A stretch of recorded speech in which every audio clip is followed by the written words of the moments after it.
Hello everybody, कैसे हो सभी। चलिए देखते हैं। आज हमारा टॉपिक है निबंध लेखन पर। शानदार है, थोड़ा इजी निबंध है ये। निबंध हिंदी निबंध टॉपिक है, हिंदी पैराग्राफ। इन सभी पर एक हमने निबंध बनाया है जो सभी टॉपिकों पर समान रूप माना जाता है। चलिए, आज के निबंध का हमका सबसे बड़ा टॉपिक है दीपावली पर निबंध। 500 शब्दों में 500 शब्दों का एक निबंध आप देख लें तो 1000 शब्दों में भी आप उसी निबंध को लिख सकते हो। और उसी निबंध को अगर आपका दिमाग न चले तो आप उसको 250 शब्दों में भी बना सकते हो। और दिमाग चल गया तो आप 5000 शब्दों में भी इस निबंध को लिख सकते हो। थोड़ा दिमाग चलाने की ज़रूरत है और थोड़ा हाथ भी। चलिए, सबसे पहले निबंध लेखन में सबसे शुरुआती बात होती है प्रस्तावना। ये तो सभी निबंधों में लिखनी होती है। 2 निबंध होते हैं, एक तो टॉपिक वाइज प्रस्तावना और लास्ट में होता है निष्कर्ष। क्या होता है? निष्कर्ष। ठीक है, ये तो जोड़ना है, इससे तो आपके नंबर अच्छे आते हैं। एक डायरेक्ट पैराग्राफ की तरफ लिखा जाता है। अब देखो, सिविल सर्विस में तो ये प्रस्तावना, और अगर आप निष्कर्ष या उपसंहार लिखेंगे तो आपके नंबर कम आएंगे। और पैराग्राफ की तरफ आप यूपीएससी जो सिविल परीक्षा होती है आईएएस की, उसमें आप लिखेंगे तो उसमें आपके नंबर ज़्यादा आएंगे। तो आप 10th या 12th लेवल के हो तो आपको प्रस्तावना और निष्कर्ष यानी उपसंहार आपको लिखना ही होगा, तब आपके अच्छे नंबर आएंगे। ठीक है, तो प्रस्तावना में क्या लिखना है, इसके बीच में क्या लिखना है, और इसके निष्कर्ष में क्या लिखना है। चलिए, तो प्रस्तावना और जब होता है, एक होता है निष्कर्ष। क्या होता है? निष्कर्ष। इसके बीच में आपको क्या लिखना है कि इसके क्या लाभ हैं, ठीक है, इसके क्या हानि है, ओके, या इसके क्या जो है उपयोग हैं, इसके क्या दुरुपयोग हैं। इस प्रकार के टॉपिक इसके बीच में रखने हैं, और इसके क्या महत्व है, इससे हमारे पर क्या प्रभाव पड़ता है। तो इस प्रकार के टॉपिक जो इसके संबंध में है, जो बीच में लिखने होते हैं। प्रस्तावना चलिए देख लेते हैं। हिंदू धर्म पवित्र त्योहारों का धर्म है। हिंदू धर्म, हमारा धर्म हिंदू धर्म जो है वो धर्म दोस्तों भारत में सबसे बड़ा धर्म है। वो एक पवित्र त्योहारों का धर्म है जिसमें विभिन्न परंपराएं एवं पर्वों की दोस्तों लड़ी होती हैं। पर्वों की लड़ी का मतलब हुआ इतने पर्व होते हैं कि एक जाता है दूसरा आता है। सबसे अधिक त्यौहार हिंदुओं में ही हैं। इस धर्म में दीपावली जैसा विशेष पर्व मनाया जाता है। और हिंदू धर्म का सबसे विशेष पर्व दीपावली, होली, ये बड़े पर्व है। तो दीपावली पर्व जो एक विशेष पर्व मनाया जाता है, जिसकी कथा सतयुग से आज तक जुड़ी हुई है। ये कथा दोस्तों सतयुग से आज तक जुड़ी हुई है दीपावली की। अब इसके बारे में लिखना है। प्रस्तावना में इसके बारे में छोटी सी और शानदार सी लाइन लिखी है, देखिए इस प्रकार लिखना है। हिंदू धर्म के विभिन्न त्योहारों की भांति ही दीपावली के त्योहारों के पीछे भी विशेष संदेश स्थापित हैं। हिंदू सभी धर्म हैं, सभी धर्मों के पीछे तो दोस्तों विशेष जो संदेश तो है ही, पर इस दीपावली के पीछे भी विशेष संदेश दोस्तों स्थापित हैं। बुराइयों के अहंकार को दूर करने के और अच्छाई का दीपक जलाना ही दीपावली का पर्व है। अब दीपावली पर्व क्यों मनाते हैं वो भी लिख लेते हैं कि बुराइयों के अंधकारों को दूर करना और अच्छाइयों के दीपन को जलाकर दीपावली मनाई जाती है।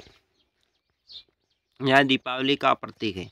अब होगी प्रस्तावना पूरी। अब इसके नीचे आपको एक टॉपिक बनाना है कि दीपावली कब मनाई जाती है। दीपावली कब मनाई जाती है? हर साल दीपावली का त्यौहार दोस्तों कार्तिक मास में मनाया जाता है। कब मनाया जाता है? कार्तिक मास में। ये महीना आपको याद होना चाहिए कि कार्तिक मास में हम दीपावली को मनाते हैं। दरअसल हिंदू कैलेंडर के मुताबिक कार्तिक मास में अमावस्या की तिथि को दीपावली का पर्व मनाया जाता है। यानी कि हर साल दीपावली का त्यौहार कार्तिक मास में मनाया जाता है। मनाया जाता है कार्तिक मास में। दरअसल हिंदू कैलेंडर के मुताबिक कार्तिक मास की अमावस्या तिथि होती है। कौन सी तिथि होती है? अमावस्या तिथि को दीपावली पर्व मनाया जाता है। इसकी हिंदू धार्मिक तिथि हर वर्ष की तरह समान रहती है और ये ऐसा एक पर्व है जिसकी तिथि है जो हर वर्ष समान ही रहती है। ठीक है, इसके बाद आगे देखते हैं। लेकिन अंग्रेजी कैलेंडर के अनुसार इसकी तारीख में परिवर्तन हो जाता है। अंग्रेजी का जो कैलेंडर है उसकी तारीखों में फेरबदल होता रहता है। जनवरी, फरवरी, मार्च, अप्रैल ये हैं अंग्रेजी कैलेंडर और हिंदी है कार्तिक मास है, पौष और जो फाल्गुन, आषाढ़, सावन, भाद्रपद ये होते हैं जो धार्मिक पूर्व कैलेंडर हैं और ये होते हैं जून, जुलाई, अगस्त ये होते हैं अंग्रेजी कैलेंडर। तो अंग्रेजी कैलेंडर में तो दिनांक बदलती रहती है पर दीपावली पूर्व कैलेंडर में कार्तिक मास को मनाई जाती है। इस प्रकार यही कहा जाता है कि दीपावली का त्यौहार हर साल कार्तिक मास की अमावस्या तिथि को मनाया जाता है। कब मनाया जाता है? ये त्यौहार हर साल कार्तिक मास की अमावस्या तिथि को मनाया जाता है। आप इतना लिखेंगे तो बहुत अच्छा। आपको प्रस्तावना जब आप पूरी हो जाएगी तो प्रस्तावना के आपका 1 नंबर मिल जाएगा। अब ये पूरा करते हैं। इतना ही नहीं, दीपावली के पूर्व धनतेरस की नरक चतुर्थी की तिथि भी आती है और जिनका दीपावली के त्यौहार का विशेष संबंध है। देखो, दीपावली से पूर्व दोस्तों क्या आती है? दीपावली से पूर्व दोस्तों क्या आती है? धनतेरस आती है और नरक चतुर्थी आती है। इन दोनों तिथियों का दीपावली के साथ गहरा संबंध है। ये त्यौहार के साथ हिंदू धर्म के 5 त्यौहार जुड़े होते हैं जिनका अपना एक विशेष महत्व और उत्साह है। ये त्यौहार दोस्तों हिंदू धर्म के 5 त्योहारों से जुड़ा होता है दीपावली और इसके साथ अपनी 5 धर्मों का विशेष महत्व दीपावली रखती है। अब ये हो गया हमारा टॉपिक पूरा। इसका हमें नंबर मिल जाएगा 1 या 2 जितने होते हैं। फिर लिखना है दीपावली मनाने के क्या कारण, दीपावली क्यों मनाते हैं, मनाने के कारण लिखना है। तो देखिए, दीपावली मनाने के पीछे यूँ तो कई सांप्रदायिकों के अलग अलग कारण हैं। ऐसे देखो तो दीपावली मनाते हैं हम दोस्तों, इसके पीछे तो कई सांप्रदायिक कारण हैं, लेकिन मुख्य रूप से दीपावली मनाने के पीछे कारण क्या है? श्री रामचंद्र जी की कथा का जुड़ा हुआ माना जाता है। इसका प्रमुख कारण क्या है दोस्तों दीपावली मनाने का? श्री रामचंद्र जी की कथा का जुड़ा हुआ माना जाता है। इस कथा के अनुसार भगवान श्री राम ने 14 वर्ष के वनवास के बाद लंकापति रावण के वध के 21 दिन बाद अयोध्या वापस लौटे थे। क्या किया था भगवान श्री राम ने? भगवान श्री राम ने 14 वर्ष तो वनवास काटा, उसके बाद लंकापति रावण का वध करके 21 दिन के बाद अयोध्या लौटे थे। तब दोस्तों दिवाली मनाई गई थी। ऐसे संपूर्ण अयोध्या नगरी में दीप जलाकर लोगों ने दीपावली मनाई थी। संपूर्ण अयोध्या में नगरी में दीप जलाकर लोगों ने दीपावली मनाई थी। जो अयोध्या का मंदिर अब बन चुका है तो यहाँ पर अब हर वर्ष दीपावली के दिन लाखों करोड़ों दीप जलाए जाते हैं। इनके अलावा इन दिन भगवान विष्णु ने नरसिंह अवतार को लेकर हिरण्यकश्यप का वध किया था। भगवान विष्णु ने इस दिन क्या किया था? विष्णु ने नरसिंह अवतार किया और हर जो हिरण्यकश्यप था उसका वध किया था इसी ही दिन। इतना ही नहीं, इस दिन माता लक्ष्मी ने धनवंतरी की उत्पत्ति समुद्र मंथन से हुई थी। धनवंतरी की उत्पत्ति दोस्तों श्री लक्ष्मी के समुद्र से भी हुई थी, जिसके चलते इस दिन माता लक्ष्मी की विशेष पूजा का विधान है। और इस दिन दीपावली के दिन धनतेरस से लेकर दीपावली तक हम माता लक्ष्मी की पूजा है वो भी दोस्तों करते हैं, क्योंकि लक्ष्मी ने धन भी दिया था। अब दीपावली मनाने की तैयारी लोग कैसे करते हैं, ये टॉपिक एक शानदार बन गया। उस टॉपिक को पूरा करने के बाद एक लाइन छोड़कर ये टॉपिक लिखना है, इसके नीचे इसका भी वर्णन लिखना होगा। अभी तक आपने मेरे यूट्यूब चैनल को सब्सक्राइब नहीं किया तो कर दीजिए, वीडियो लाइक करो, दोस्तों के साथ शेयर कर लें। ठीक है, दीपावली एक ऐसा पर्व है, दीपावली मनाने की तैयारी के नीचे आपको लिखना, दीपावली एक ऐसा पर्व है जिसकी तैयारी लोगों के घरों में 1 महीने पहले ही शुरू होने या हो जाती है। 1 महीने पहले ही दोस्तों शुरू होने लगती हैं। इस पर्व सबसे महत्वपूर्ण कार्य दोस्तों साफ सफाई करना, और इसमें घरों में सबसे अधिक कार्य कौन सा होता है? साफ सफाई करना। माना जाता कि जिस घर में साफ सफाई होती है वहाँ लक्ष्मी उसी के घर अपना स्थान ग्रहण करती है। और माना ये भी जाता है कि माता लक्ष्मी है, जिस घर दोस्तों साफ सफाई होती है माता जो लक्ष्मी है उसी के घर निवास करती हैं। इस कारण कि हिंदू धर्म के प्रत्येक व्यक्ति दीपावली से पूर्व अपने घर के शीशे की तरह चमकाने का प्रयास करते हैं। और दोस्तों क्या करते हैं, दीपावली से पूर्व अपने घर को लोग चमकाने की प्रयास करते हैं। ठीक है, फिर लिखना है साथ ही लोग दीपावली पर अपने घरों की रंगाई पुताई भी करते हैं। क्या करते हैं, अपने घर पर रंगाई करते हैं, पुताई भी करते हैं, घर को नया बनाते हैं, चमकाते हैं। आपने दीपावली में अपना घर भी चमकाया होगा।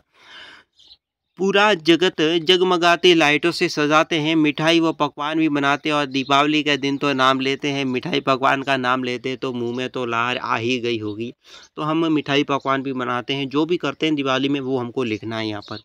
अपने मेहमानों दोस्तों के साथ फिर भी इस दिन खूब आनंद लेते हैं, अपने दोस्तों मेहमानों के साथ, अपने भाइयों के साथ बहुत आनंद एक जगह बैठकर लेते हैं। इसके बाद आपको लिखना है निष्कर्ष। निष्कर्ष में आपको क्या लिखना है, पूरा सार। दीपावली में आपने क्या सार लिखना वो आपको पूरा लिखना है। देखो किस प्रकार लिखना है। इस प्रकार कहा जाता है कि दीपावली प्रेमी सौहार्द्र स्नेही प्रेमी हैं। और ये दीपावली प्रेम सौहार्द्र और स्नेह का प्रेम है। इस दिन सभी मिलजुल कर घर के सदस्य एक साथ बैठते हैं, बाहर के मेहमान होते हैं, दीपावली के दिन हमारे यहाँ आते हैं, मेहमान बनते हैं। ये बहुत स्नेह और सौहार्द्र और स्नेह और प्रेम का दिन माना भी जाता है।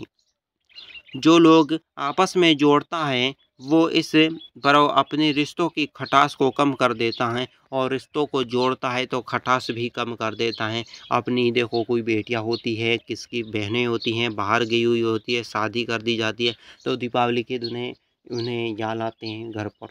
और दोस्तों को हम दीपावली का कॉल करते हैं कि भाई दीपावली का राम राम कहते हैं। तो वो एक स्नेह प्रेम हमें जोड़ने और अपनी खटास को कम करता है, मिठास लाता है अपने संबंधों में।